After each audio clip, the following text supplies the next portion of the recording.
Hotel राजमहल। Chapter 1, भ्रम या हकीकत। घड़ी में रात के 9:30 बज रहे होते हैं और विशाल होटल राजमहल में अपने इंटरव्यू पर जाने के लिए तैयार हो रहा होता है। थोड़ी देर में विशाल घर को लॉक करके जैसे ही बाहर निकलता है तो बाहर का मौसम एकदम से बदलने लगता है। पूरा आसमान काले बादलों से घिर जाता है। रह रहकर बिजली के कड़कने की आवाजें सुनाई देने लगती हैं और साथ ही तेज हवाएं चलने लगती हैं। उन हवाओं के साथ ऐसा लग रहा था जैसे कि वो आज अपने साथ सब कुछ उड़ा कर ले जाएगी। एकदम से घर की बिजली गुल होती है और हर तरफ घोर अंधेरा छा जाता है। विशाल ये नजारा देखकर हैरान रह जाता है और खुद से बुदबुदाते हुए कहता है, अरे ये अचानक मौसम को क्या हो गया? अभी शाम तक तो सब ठीक था, अब ऐसे मौसम में ये टैक्सी कैसे मिलेगी? अभी विशाल ये सब सोच ही रहा होता है कि तेज बारिश होने लगती है। उस वक्त का माहौल भी जैसे विशाल को होटल राजमहल जाने से रोक रहा हो, मानो वो आने वाले किसी खतरे का अंदेशा हो। लेकिन कुदरत के इस इशारे से अनजान विशाल जल्दी से टैक्सी ढूंढने लगता है। हवा और बारिश उस वक्त इतनी तेज हो रही होती है कि विशाल एक कदम आगे की ओर बढ़ाता है तो वही तूफानी हवाएं विशाल को वापस 3 कदम पीछे की ओर धकेल देती हैं। विशाल को इस नौकरी से काफी उम्मीदें हैं, इसीलिए विशाल कैसे भी करके बस इस नौकरी को हासिल कर लेना चाहता है। बस आज कुछ भी करके मुझे ये नौकरी मिल जाए, फिर सब काम आसान हो जाएगा, खुद में बड़बड़ाते हुए विशाल ने कहा। कुछ और कदम आगे बढ़ने के बाद विशाल के पास आकर एक टैक्सी रुकती है। टैक्सी ड्राइवर ने पूछा, कहां जाना है साहब? विशाल ने बड़ी खुशी से कहा, होटल राजमहल। टैक्सी ड्राइवर ने हैरानी से पीछे मुड़कर देखा। क्या कहा? राजमहल? लेकिन ऐसे किसी नाम का तो कोई होटल नहीं है यहां। लेकिन अगर आपके पास पता हो तो मैं ले जा सकता हूं आपको वहां।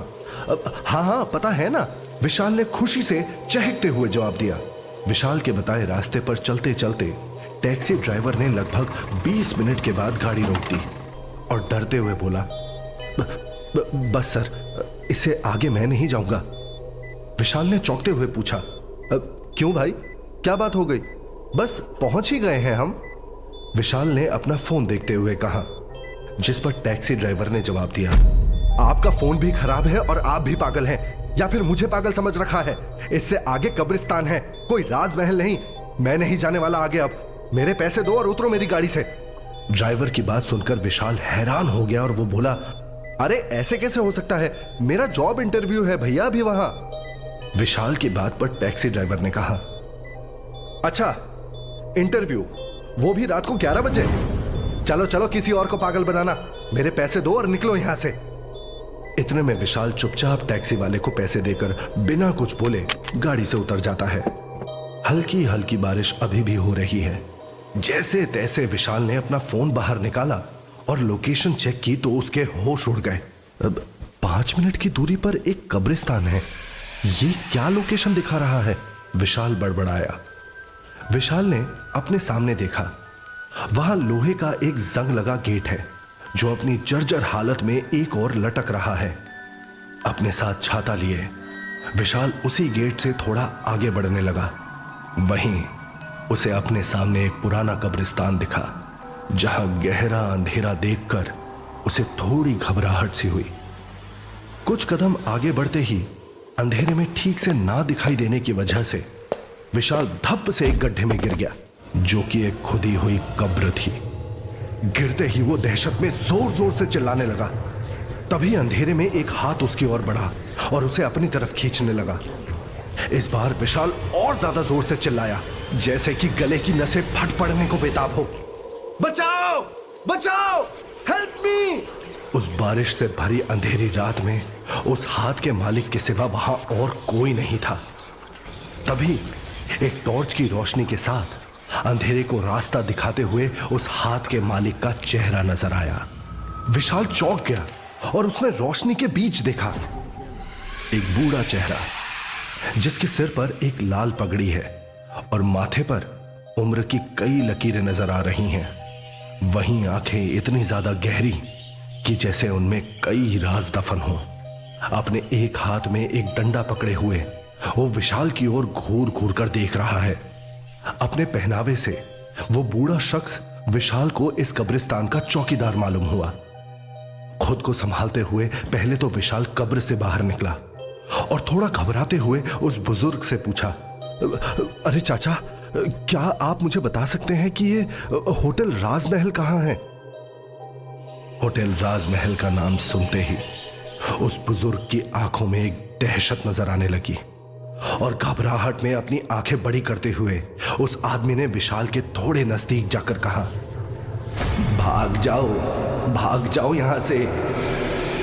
तभी वहां जैसे ठंडी और तेज हवा का एक झोंका सा आया और वो बुजुर्ग बेहद डर गया और उसने विशाल को धीमी गहरी आवाज में कहा, अपनी जान बचाना चाहते हो तो चले जाओ यहां से, जाओ, भाग जाओ, अभी भाग जाओ यहां से। इतना कहकर वो बुजुर्ग आदमी कब्रिस्तान के अंदर फैले अंधेरे में कहीं गुम हो गया। विशाल उस बुजुर्ग की ऐसी बातें सुनकर थोड़ा सहम सा गया। कोई पागल वागल लगता है शायद, विशाल ने अपने मन को समझाते हुए कहा।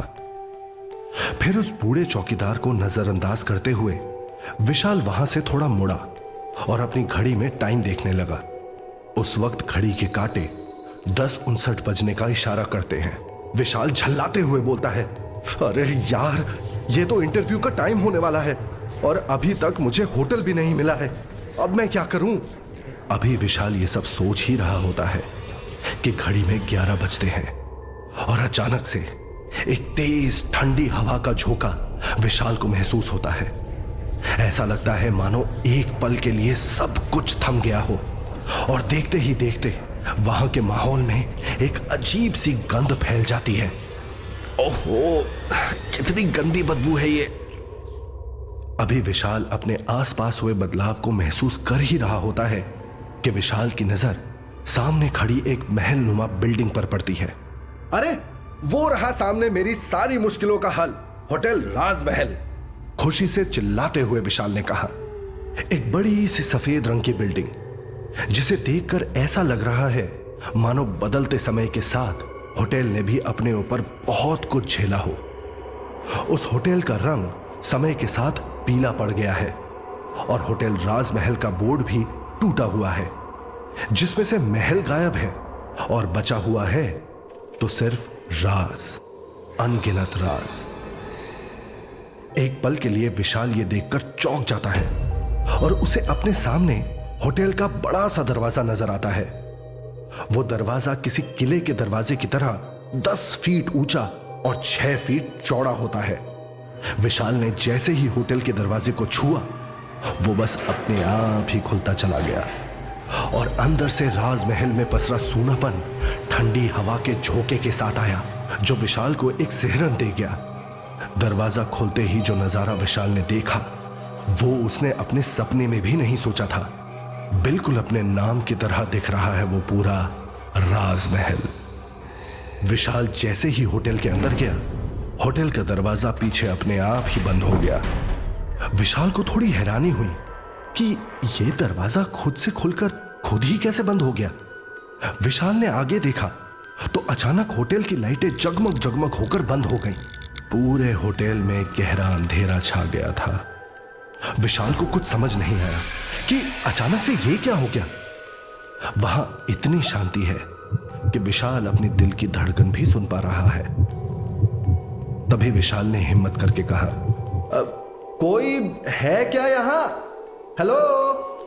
विशाल बस इतना ही बोल पाता है कि एकदम से पूरे होटल की लाइट्स वापस जल जाती हैं, मानो वो होटल विशाल की बातें सुन रहा हो। विशाल आगे बढ़ा तो उसने देखा कि पूरे होटल में सफेद रंग का मखमल का कालीन बिछा हुआ है। होटल की दीवारों पर टंगी तस्वीरों की ओर देखकर तो विशाल की आंखें बड़ी हो गई। किसी तस्वीर में किसी का सिर कटा हुआ है तो किसी में किसी की आंख नहीं है। पूरे होटल में विशाल को अजीब सी फूलों की डेकोरेशन नजर आती है। विशाल ने ऐसे फूल अपनी जिंदगी में कभी नहीं देखे होते, इसीलिए विशाल उन फूलों को देखने के लिए उनके करीब जाता है, पर उन फूलों की गंध से विशाल का सर चकरा जाता है। वहां से दूर जाते हुए विशाल धीमे कदमों से आगे की ओर बढ़ता है। इतने बड़े होटल में ना तो विशाल को कोई गेस्ट नजर आता है और ना ही कोई स्टाफ। रिसेप्शन को ढूंढते ढूंढते वो आगे की ओर बढ़ता जाता है। विशाल चलते हुए एक बहुत बड़े गलियारे तक पहुंच जाता है, जहां उसे बाईं ओर सीढ़ियां नजर आती हैं। वहीं दाईं तरफ एक दीवार पर एक बहुत बड़ा शीशा लगा हुआ है। विशाल गौर से उस